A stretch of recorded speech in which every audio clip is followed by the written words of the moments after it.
Estamos aqui novamente para continuar o nosso trabalho em formação pessoal e ética profissional. Meu nome é Ernesto Friedrich Mandelli, eu sou administrador de empresa em formação acadêmica, mas há mais de 20 anos eu trabalho como psicanalista clínico. E nosso trabalho, que nós estamos desenvolvendo junto a vocês, é exatamente dar uma noção sobre como nós nos estruturamos, como nós, seres humanos, como indivíduos, como sujeitos, como é que nós pensamos, como é que nós agimos, como é que nós sentimos. Então, nesse nosso módulo, nós vamos falar sobre as habilidades humanas. As habilidades humanas, elas são características individuais e que elas são formadas desde o nosso momento do nascimento até o fim da nossa vida, mas principalmente elas se estruturam de uma forma mais permanente até por volta dos 13, 14 anos. E o principal desta formação ocorre até os 7 anos. Nós precisamos entender que são duas coisas diferentes, aptidões e habilidades.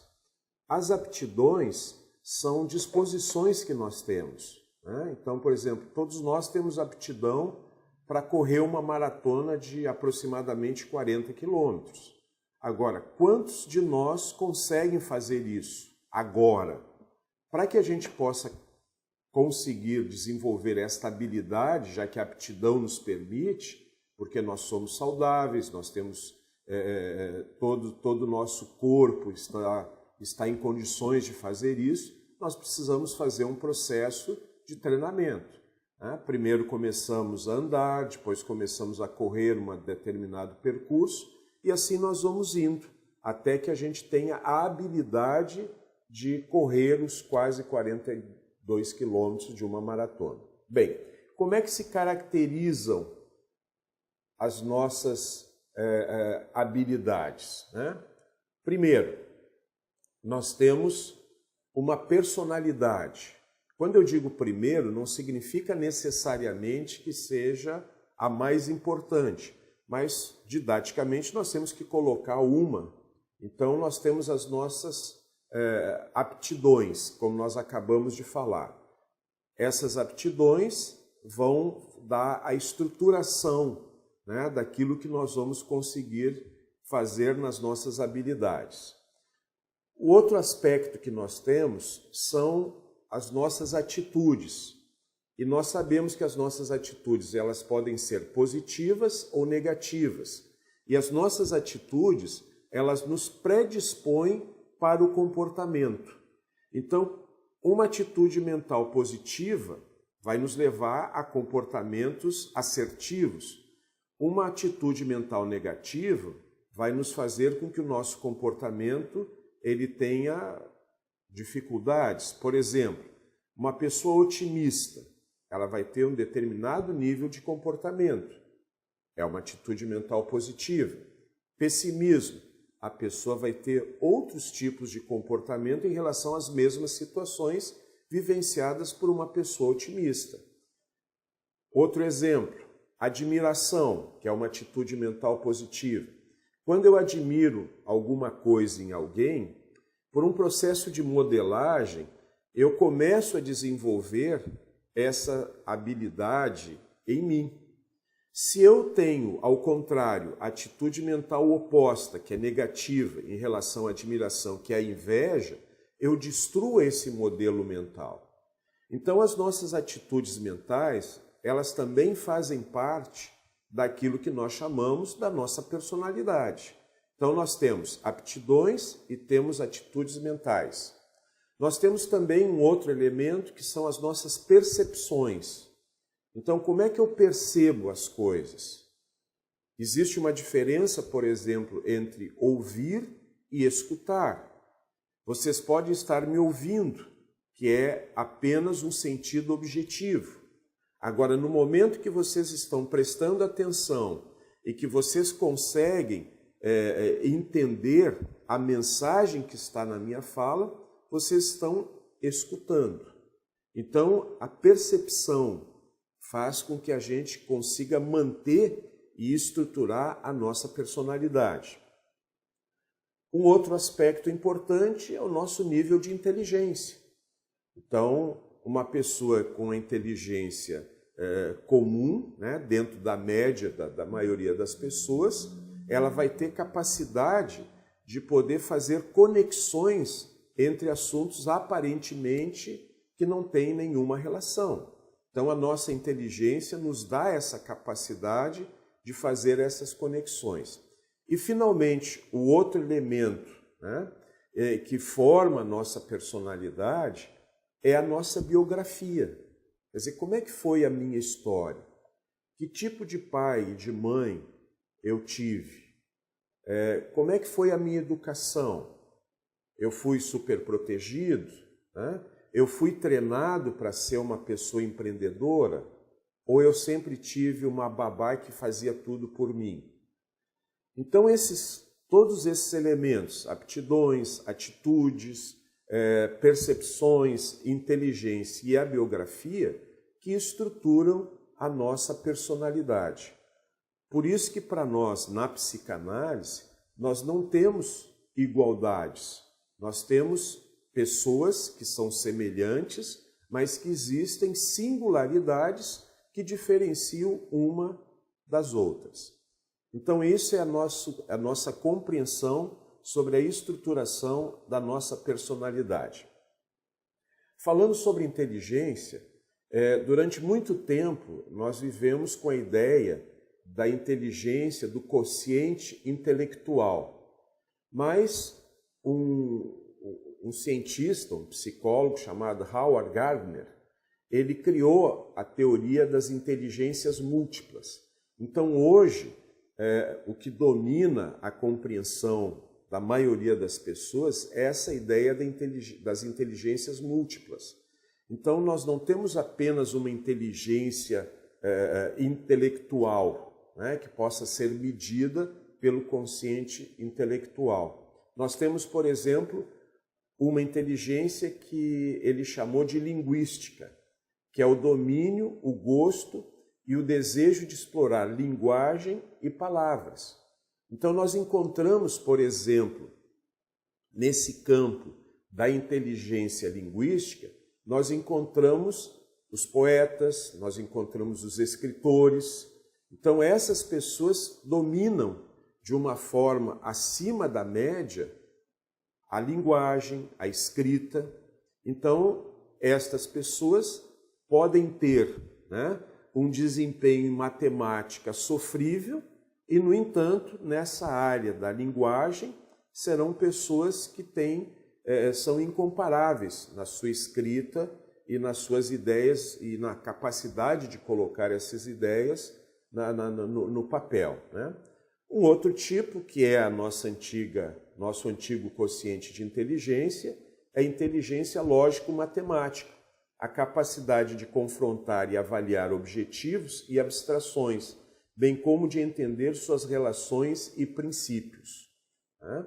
Então, essa é a definição que o Gardner deu para a inteligência lógico-matemática, que era a que predominava a nossa ideia antigamente. O terceiro tipo de inteligência, ele chama de inteligência musical, competência não apenas para compor e executar peças, mas também de escutar, de ouvir essas peças, né? Então, por exemplo, nós temos aí, como é fácil de deduzir, justamente o que? Os cantores, os compositores, que eles têm essa capacidade, né, de fazer com que as emoções, que mensagens sejam passadas através das composições musicais. A capacidade também de escutar esses sons, né, aquilo que nós chamaríamos de tocar de ouvido. Então, também isso faz parte dessa inteligência que nós chamamos de inteligência musical. Uma quarta inteligência é chamada espacial, habilidade para perceber com precisão o mundo visual, transformar e modificar percepções e recriar a realidade visual. Como é possível também deduzir, nós temos aí o quê? Os arquitetos, os engenheiros, as pessoas, né? Os designers de interior. Então, essas pessoas desenvolvem uma habilidade, uma inteligência diferente das demais. Isso não significa, como eu já disse, que a pessoa tem que dominar todas essas inteligências, né? O quinto aspecto é o que o Gardner chamou de inteligência corporal sinestésica, capacidade de controlar e orquestrar o movimento do corpo e manejar objetos com habilidades. Jogadores de futebol, né? Desportistas, são pessoas, artistas circenses, que usam o corpo para passar mensagens. Então, nós temos aí, né, o Gabriel Jesus, nós temos tantos outros atletas que são acima da média, justamente porque possuem isso que o Gardner chamou de inteligência corporal sinestésica. O sexto e o sétimo tipo de inteligência são, na realidade, o que ele chamou de inteligência interpessoal e a outra de inteligência intrapessoal. E que nós podemos juntar, né, essas duas apenas de uma forma dinâmica, didática, aliás, que é a capacidade de entender a si próprio, que é a intrapessoal, e aos outros, quando é a interpessoal, né?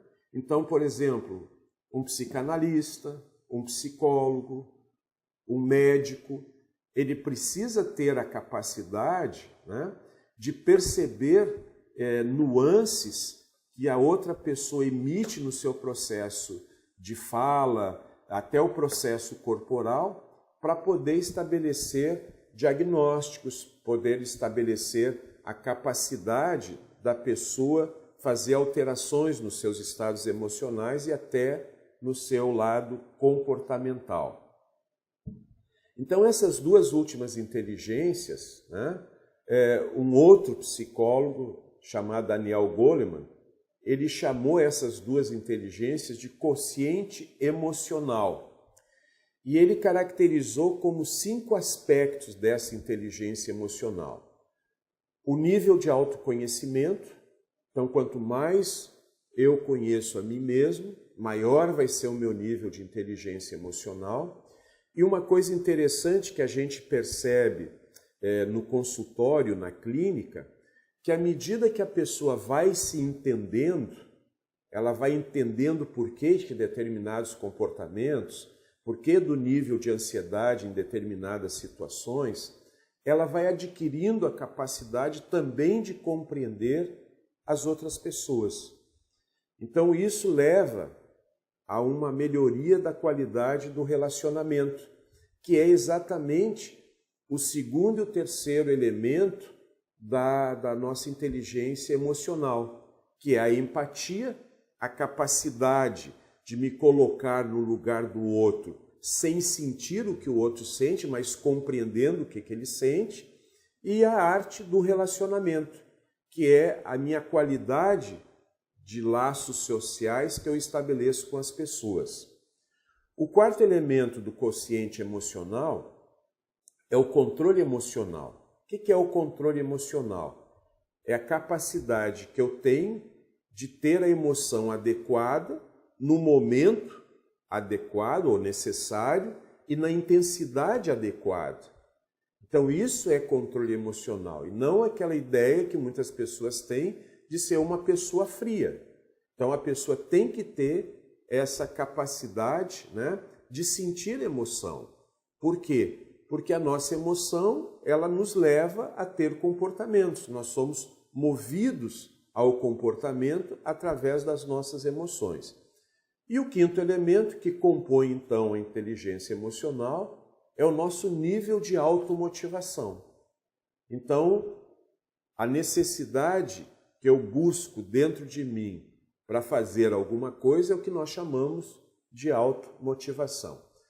Uma coisa interessante em relação ao quociente emocional, que diferente da inteligência lógico-matemática, que nós praticamente nascemos com ela e mantemos com poucas diferenciações ao longo da nossa vida, o quociente emocional ele pode ser trabalhado, ele pode ser desenvolvido. Nós podemos atingir cada vez mais níveis de quociente emocional satisfatórios e de qualidade. Então essa é a ideia do Daniel Goleman sobre quociente emocional. Nós vimos o que é empatia, e é bom então você ter aí na projeção a definição de empatia, que é a sensibilidade e a capacidade de perceber emoções e sentimentos não verbalizados pelas pessoas ao nosso redor. Então isso é diferente da simpatia, que é sentir o mesmo da outra pessoa, a antipatia, que é sentir ao contrário que ela sente, da apatia, que é não sentir nada. Então, a empatia, ela é fundamental nesse nosso processo de qualidade no relacionamento e na nossa inteligência emocional. Para definir o que o Gardner nos coloca sobre inteligência interpessoal, ele diz o seguinte: está baseada numa capacidade nuclear de perceber distinções entre os outros, em especial contrastes em seus estados de ânimo, motivação e intenções. Então observe que não só na vida profissional, mas na vida profissional principalmente, essa capacidade, né, de perceber o que a outra pessoa está sentindo, né, o porquê que ela está se comportando desta ou daquela maneira. Então tudo isso é fundamental para que nós possamos desenvolver uma qualidade do relacionamento e, inclusive, na nossa atividade, né, como pedagogos organizacionais, de conseguir fazer aquilo que nós chamamos de educação. Então, a inteligência interpessoal ela é fundamental para todas as nossas atividades, né, sejam profissionais ou sejam pessoais. Há outro tipo de inteligência que fazia parte dessa inteligência pessoal que nós chamamos, é a inteligência intrapessoal. Como é que ele definiu? É o conhecimento dos aspectos internos de uma pessoa. Então é a capacidade que eu tenho de olhar para dentro. É o acesso ao sentimento da própria vida, né? É o acesso à gama, a percepção das minhas emoções, a capacidade que eu tenho de separar essas emoções. Quando eu tenho que sentir medo, quando eu tenho que sentir alegria, quando eu tenho que sentir paixão, todas essas percepções vão fazer com que nós tenhamos a chamada inteligência intrapessoal. A capacidade que nós temos também de utilizar essas emoções, rotulá-las para podermos orientar o nosso próprio comportamento. Então isso é uma das coisas fundamentais no nosso processo de educação. Quando as pessoas que nos educaram quando nós éramos pequenos identificavam as emoções que nós sentíamos, né? Verbalizavam, olha, você está com raiva, você está com medo, você está alegre. Então, rotular essas emoções, isto é, identificá-las e juntar com os rótulos que a nossa cultura vai nos passando, nos permite lidar melhor com elas. Então essas duas inteligências, a intrapessoal e a interpessoal, é que formam o que nós chamamos, né, de inteligência emocional. O Lao Tse, que é um filósofo chinês, lá da época do Confúcio, ele disse uma coisa interessante. Quem conhece os outros é um erudito, mas quem conhece a si mesmo é um sábio. Então, essa nossa inteligência intrapessoal, ela permite o quê? Nos compreender e trabalhar com nós mesmos. Então, por exemplo, num processo terapêutico, o que nós buscamos como psicanalistas? Exatamente ajudar a pessoa a desenvolver essa inteligência chamada de intrapessoal. E a psicanálise, especificamente no caso, né, ela foi desenvolvida por dois gênios muito famosos, né, que tinham o quê? Essa inteligência interpessoal, a capacidade de perceber nos outros o que eles estavam sentindo, que foi Sigmund Freud e Jacques Lacan, né, que deram uma estruturação à psicanálise, assim como Melanie Klein, Bion e alguns outros que se tornaram famosos nesse processo da estruturação teórica e prática da psicanálise. Como diz o professor Raimundo da escolinha, vamos fazer um pequeno intervalo, mas a gente já volta para a continuação desta aula.